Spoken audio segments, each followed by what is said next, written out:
masaya na ulit tayo kasi buo ng pamilya. Thank you, Trudis. Tama yan, anak. Buo na ulit tayo. Ha?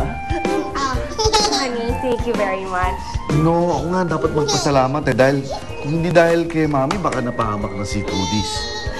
Nick, ipinapangako ko na aalagaan ko si Trudis katulad ng pag-aalaga ko kay Sugar. Thank you, Mami. Ay, Migs, okay na ba na iakyat mo na yung mga gamit nila Mami sa kwarto? Sige po. Okay, go! I'm so happy you guys are Ako din! Ang saya-saya ko! Sir? Ipagluto mo sa Mami ng lahat ng paborito niyang pagkain, ha? Naku, Nick! Naku, Nick, huwag na. Nakakahiya naman. Uy, palambutin mo ng husto yung kare-kare, ha? Joke lang! Joke lang! Tignan mo nga naman, ano? Ayos din. Abay, nakabalik na pala yung dalawang mag-inang impacta na wala man lamang nakakaalam na umalis pala. Pinaghinalaan ko kasi ni Sir Nick si Ma'am Loli na may kinalaman sa mga nangyari kay Trudis. Alam mo, sa totoo lang, hindi bala yung totoo yung naisip na yun ni Nick eh. Kasi alam mo, no? Sa itsura lang ng mag-inang yun eh. Mukhang hindi gagawa ng mabuti eh. Pero hindi ko maintindihan, kung siya talaga ang nagligtas kay Trudis, bakit niya yun gagawin kung gusto niyang mapahamak yung bata, di ba? Buti na nga lang din ho, nandun si Ma'am Loli para iligtas si Trudis.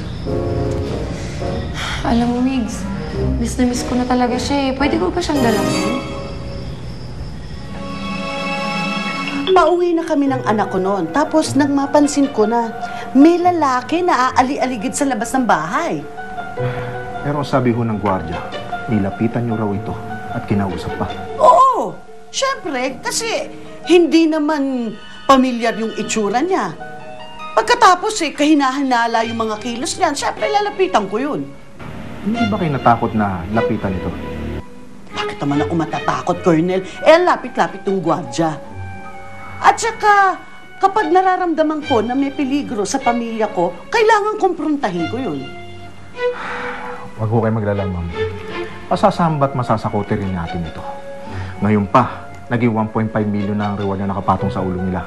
At kapag nahuli itong dalawa na to, tsak, ikakanta rin nila yung mastermind nila na kung tawagin nila Madam.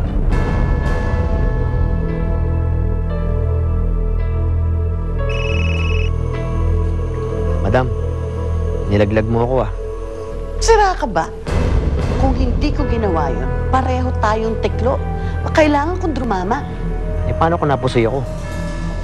Di mangyayari yun. Alam ko naman makakatakas ka eh. Anyway, magkakapera ka naman. Akala ko ba wala kang pera? Wala nga. Pero may pagkakaperahan. 1.5 million pesos. 1.5 million? Siyempre. Paano? Ilalaglag mo si Johnny. Paano? Ipapahuli mo siya. Paano ko papahulihan? Ako mismo wanted. Siyempre, hindi ikaw ang gagawa nun. Ibang tao. Tapos yung pera, paano yun? Hati tayo. Pag pinahulog si Johnny, Jack, kakanta yan. Bago pa mangyari yun, ilalaglag mo na si Johnny. Pwede. Sige. Mangyayari yan.